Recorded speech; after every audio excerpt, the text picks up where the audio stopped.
16 de marzo de 2005. Bagdad, Irán. 5.000 personas se han congregado bajo un sol pálido que apenas atraviesa el polvo del desierto. Hombres con turbantes, mujeres con chador negro, niños subidos a los hombros de sus padres.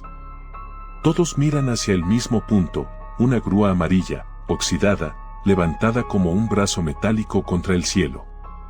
De ella cuelga una soga. Y debajo, encadenado, descalzo, con la espalda destrozada por 100 latigazos públicos, está el hombre al que llaman el vampiro del desierto. Tiene 30 años. En unos minutos estará muerto. Pero antes de que la grúa lo levante, algo va a ocurrir entre la multitud. Algo que ningún juez, ningún clérigo, ningún policía vio venir. Esta no es la historia de un asesino aislado. Es la historia de un país, de un desierto, de un grupo de niños invisibles que nadie buscó hasta que ya era demasiado tarde. Es la historia de cómo un hombre de 28 años, hijo de un comerciante abusivo, encontró en las afueras de Teherán un terreno baldío donde podía hacer desaparecer cuerpos sin que nadie preguntara. Porque las víctimas eran refugiados. Eran afganos. Eran pobres. Y en el Irán de 2004, eso significaba que no existían. Mi nombre es, bueno, eso no importa. Lo que importa es que durante la próxima hora vas a conocer a Mohammed Bige. Y vas a entender por qué, cuando finalmente fue capturado, las familias de las víctimas pidieron al verdugo que las dejara matarlo con sus propias manos. Para entender lo que ocurrió en el desierto de Bagdad, hay que viajar primero a Kuchan.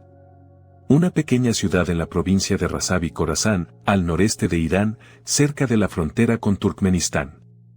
Un lugar de inviernos brutales, donde la nieve cae sobre los techos planos de barro y las calles se llenan de barro congelado. Es 7 de febrero de 1975. En una casa modesta, sin calefacción central, una mujer da a luz a su 7º hijo varón. Lo llaman Mohammed. Es uno más entre 12 hermanos y medios hermanos. En esa casa no hay espacio para un niño. No hay tiempo para un niño. No hay ternura para un niño. Solo hay un padre, comerciante de poca monta, que llega cada noche oliendo a tabaco y a frustración y que descarga sus golpes sobre el más débil de la camada.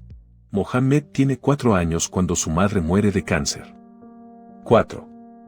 La edad en la que un niño aún busca el regazo materno para esconderse del miedo. Pero en la casa de los Bige, el regazo ha desaparecido para siempre. Solo queda el padre. El comerciante. El hombre de los golpes. Los vecinos recordarían años después que Mohammed era un niño extraño. Callado. Solitario.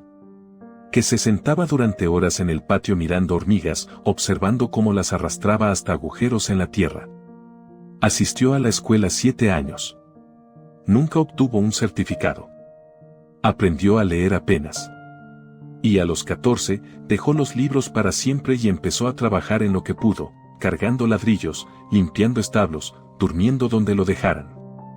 La pobreza en el Irán post-revolucionario era una realidad de hierro. Y para los hijos no deseados, era también una sentencia. Hay que detenerse aquí, en este punto, para entender el escenario. Bagdad. La ciudad donde Mohammed Bige terminaría matando.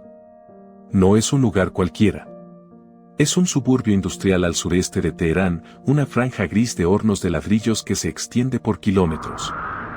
El aire huele permanentemente a humo y a arcilla quemada. Y en esos hornos, trabajando 16 horas al día por salarios miserables, hay miles de refugiados afganos. Familias enteras que cruzaron la frontera huyendo de los talibanes, de la guerra, del hambre. Niños descalzos que cargan ladrillos antes del amanecer y duermen en chozas de adobe junto a los hornos. Para el Estado iraní, estos niños no existen. No están registrados. No tienen documentos. Si uno desaparece, nadie llama a la policía. Nadie hace preguntas. Y eso, en 2004, lo sabía Mohammed Bige perfectamente. A los 28 años, Mohammed Bige es un hombre roto. Vive en Teherán con un amigo, Ali Baghi, también conocido como Ali Gholampour. Comparten una habitación, los gastos, el alcohol barato, los rencores. Bige nunca se ha casado. No tiene hijos. No tiene oficio fijo. Lo que sí tiene es un odio que ha ido fermentando durante décadas. Un odio hacia su padre, hacia las mujeres que nunca lo miraron, hacia la sociedad que lo escupió. Y tiene también algo más oscuro, una atracción por los niños. Una atracción que ha aprendido a esconder pero no a controlar. Los psiquiatras forenses que años después estudiarían su caso señalarían el patrón clásico: abuso paterno, ausencia materna, aislamiento social, fantasías violentas alimentadas durante años en silencio. Pero ningún diagnóstico explica completamente lo que vino después. Porque lo que vino después no fue un crimen. Fue una cacería sistemática. Marzo de 2004. Bige y Baghi descubren un terreno. Un descampado al sureste de Pakdast, lejos de los hornos de ladrillos, lejos de las carreteras transitadas. Una extensión de arena gris, salpicada de matorrales secos y de huesos de animales muertos. El lugar perfecto. Un día cualquiera, se acercan a un grupo de niños afganos que juegan cerca de un horno abandonado. Bige sonríe. Ofrece dinero. Promete trabajo, comida, golosinas. El más confiado se acerca. Tiene quizás 11 años. Su nombre nunca se sabrá con certeza, porque su familia nunca lo registró ante las autoridades. Lo último que ese niño verá será el cielo desértico de Irán y un brazo levantado sobre su cabeza sosteniendo una piedra. Ese sería el método. Una piedra. Sin armas de fuego, sin cuchillos, sin nada que dejara rastro fácil. Una piedra contra la cabeza, y luego el silencio. Una vez muerto el niño, Bige y Baghi cavaban una fosa poco profunda en la arena. 30, 40 centímetros. Lo justo para cubrirlo. Pero había un problema. El calor del desierto iraní en primavera y verano descompone los cuerpos rápidamente. El olor llamaría a los perros, a los chacales, a los humanos. Bige tenía una solución. Una solución que revelaba algo más que crueldad. Revelaba planificación. Revelaba inteligencia oscura. Antes de marcharse del lugar, mataban a un perro callejero, a una cabra, a cualquier animal que encontraran. Y enterraban el cadáver del animal junto al del niño. Cuando el olor a putrefacción se elevara desde la arena, los pocos curiosos que pasaran por allí pensarían que era solo un animal muerto. Y seguirían su camino. La policía iraní después calculó que durante meses, decenas de personas pasaron a metros de los cuerpos sin sospechar nada. Durante todo 2004, Bige repitió el ritual. Una vez por semana, a veces dos. Buscaba a los niños siempre en los mismos sitios, las afueras de los hornos de ladrillos, los descampados donde los hijos de los refugiados jugaban sin supervisión, los caminos polvorientos por donde caminaban solos hacia las pocas escuelas improvisadas que aceptaban afganos. Los engañaba con monedas, con promesas, con la falsa autoridad de un adulto iraní en un país que despreciaba a los afganos. Las víctimas iban desde los 8 hasta los 15 años. Todos varones. Todos pobres. Todos invisibles. Algunas familias notaron las desapariciones, claro que sí. Pero cuando intentaban acercarse a la policía, los oficiales los miraban con desprecio. Sin documentos. Sin dirección permanente. Sin teléfono. ¿Cómo podían denunciar la desaparición de un hijo del que no tenían siquiera un certificado de nacimiento? La burocracia, una vez más, era el escudo perfecto del depredador. Hay un detalle que durante mucho tiempo permaneció oculto en los archivos del caso. Algo que después estallaría como un escándalo en todo Irán. Cuando, finalmente, una madre desesperada logró que la policía la escuchara, cuando los primeros cuerpos fueron desenterrados del desierto, cuando se hicieron las primeras conexiones entre las desapariciones, los investigadores se dieron cuenta de algo extraño. Las pistas estaban ahí desde hacía meses. Testigos que habían visto a Bige con los niños. Vecinos que habían reportado movimientos sospechosos. Incluso un denunciante que, en marzo de 2004, había dado el nombre completo de Mohammed Bige y de Ali Baghi a la Oficina de Investigación de la Policía de Teherán. Esa denuncia fue archivada. Esa denuncia fue ignorada. Y meses después, varios oficiales de policía serían arrestados, acusados de obstrucción, de negligencia, de haberse negado deliberadamente a identificar a los asesinos cuando aún se podía haber salvado vidas. ¿Cuántos niños murieron entre esa primera denuncia ignorada y el arresto final? Nunca se sabrá con certeza. Septiembre de 2004. Una madre afgana, cuyo nombre los archivos persas conservan apenas como referencia, regresa una y otra vez a la comisaría exigiendo respuestas sobre su hijo desaparecido. Esta vez no se va. Esta vez grita. Esta vez consigue que un oficial joven, recién llegado al cuerpo, la escuche. Ese oficial decide investigar por su cuenta. Y al hacerlo, tropieza con el archivo perdido. Con los nombres de Bige y Baghi. Con las viejas denuncias enterradas bajo capas de papeleo. El 1 de septiembre de 2004, los dos hombres son arrestados en Teherán. Sin resistencia.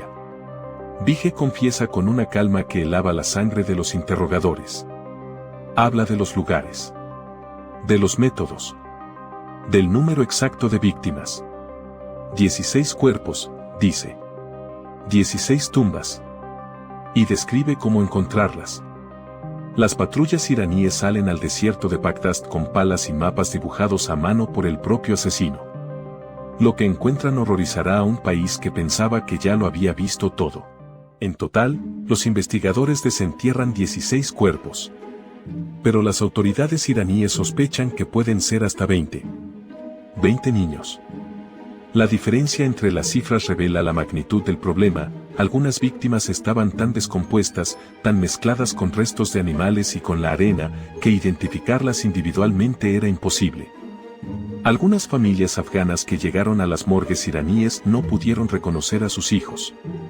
Tuvieron que aceptar bolsas con huesos que tal vez eran de su sangre, tal vez no.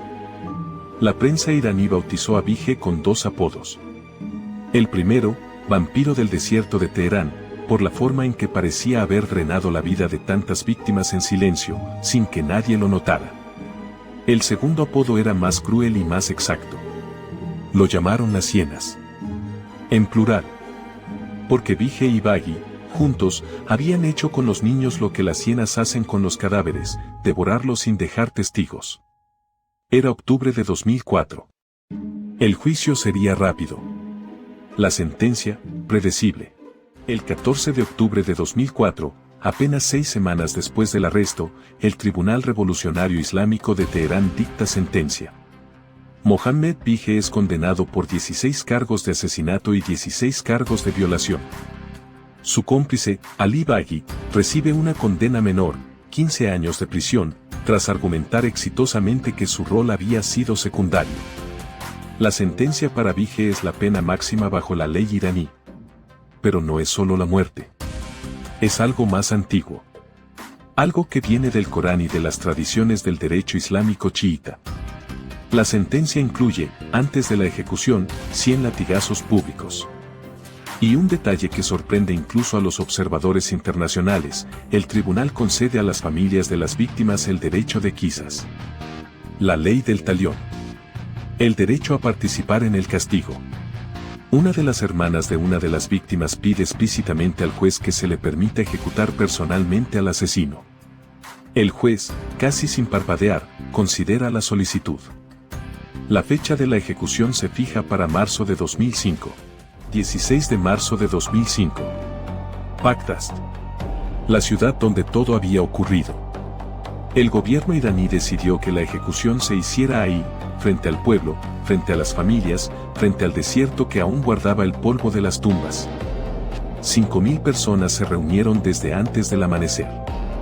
Vendedores ambulantes ofrecían té caliente, pan, semillas de girasol. Las cámaras de la televisión estatal estaban desplegadas. Los periodistas internacionales, también. A las 8 de la mañana, Bige fue conducido al centro de la plaza, encadenado, descalzo, con el torso desnudo. lo ataron a un poste de madera. Y entonces comenzó el azote. 100 latigazos. Cada uno aplicado con un látigo grueso de cuero y alambre. Después del latigazo número 30, Vige ya no gritaba. Después del 50, su espalda era una sola herida. Después del 70, perdió el conocimiento 2 veces y tuvieron que reanimarlo con agua. Cuando los 100 latigazos terminaron, fue desatado del poste y obligado a caminar, todavía consciente, hasta la grúa. Lo que ocurrió a continuación no estaba en el guión oficial. Mientras Vige era conducido hacia la grúa, mientras la soga era ajustada a su cuello, una figura se abrió paso entre la multitud. Era el hermano mayor de una de las víctimas. Un joven de apenas 20 años. Llevaba un cuchillo escondido bajo la ropa. La policía no lo detuvo a tiempo. El joven se acercó a Vige y, antes de que nadie pudiera reaccionar, le clavó el cuchillo en el cuello. No fue una herida mortal. Fue, más bien, un gesto. Un acto simbólico. La sangre del asesino, derramada por la mano de un hermano, antes de que el verdugo del Estado terminara el trabajo. Los guardias se llevaron al joven, pero no lo arrestaron. El Estado iraní había concedido el quisas, y eso técnicamente le daba a las familias el derecho de actuar. La grúa se elevó. Vige, todavía sangrando del cuello, todavía con la espalda destrozada por los latigazos, fue izado al aire. Su cuerpo se sacudió durante casi un minuto. Y entonces se quedó quieto. Mohammed Vige fue declarado muerto a las 9:45 de la mañana. La multitud aplaudió. Algunas familias afganas lloraron. Otras simplemente se quedaron mirando el cuerpo colgado durante horas, hasta que la policía finalmente lo descolgó y lo metió en una bolsa negra. Su cómplice, Ali Baghi, sigue cumpliendo condena en una prisión iraní. Las preguntas, sin embargo, nunca se resolvieron. ¿Cuántas víctimas hubo realmente? Las autoridades reconocieron 16. Las familias afganas hablaron de hasta 20. Algunos investigadores independientes, años después, sugirieron que la cifra real podría haber estado más cerca de los 30, contando los niños que jamás fueron reportados como desaparecidos. ¿Cuántos oficiales de policía fueron realmente sancionados por archivar las primeras denuncias? 3 fueron arrestados. Ninguno fue condenado a prisión. El caso desapareció discretamente de los titulares iraníes. Y los hornos de ladrillos de Bagdad siguieron funcionando. Los niños afganos siguieron cargando ladrillos antes del amanecer. Y el desierto, que durante meses había guardado 16 cuerpos pequeños bajo su arena gris, volvió a quedarse en silencio. Mohammed Vige murió a los 30 años. Públicamente. Con 100 latigazos. Con un cuchillo en el cuello clavado por el hermano de una de sus víctimas. Con 5.000 personas mirando. Pocos asesinos seriales en la historia moderna han tenido un final tan brutal, tan público, tan teatral. Y sin embargo, hay algo que persigue este caso. Algo que va más allá del horror de los crímenes. Es la sospecha de que Vige nunca habría podido matar a tantos niños si la sociedad iraní de 2004 no hubiera decidido, colectivamente, que esos niños no importaban. Que sus desapariciones no merecían una investigación seria. Que sus madres no merecían ser escuchadas. Que sus muertes no merecían un funeral con nombre propio. La grúa amarilla de Bagdad hizo justicia esa mañana de marzo. Pero la justicia llegó solo después de 16 tumbas en el desierto. Y mientras existan niños invisibles en algún rincón del mundo, mientras existan familias a las que nadie escucha cuando un hijo no vuelve a casa, mientras existan oficinas de policía que archivan denuncias por el color del pasaporte de quien las presenta, siempre habrá un desierto en alguna parte. Y siempre habrá alguien dispuesto a llenarlo.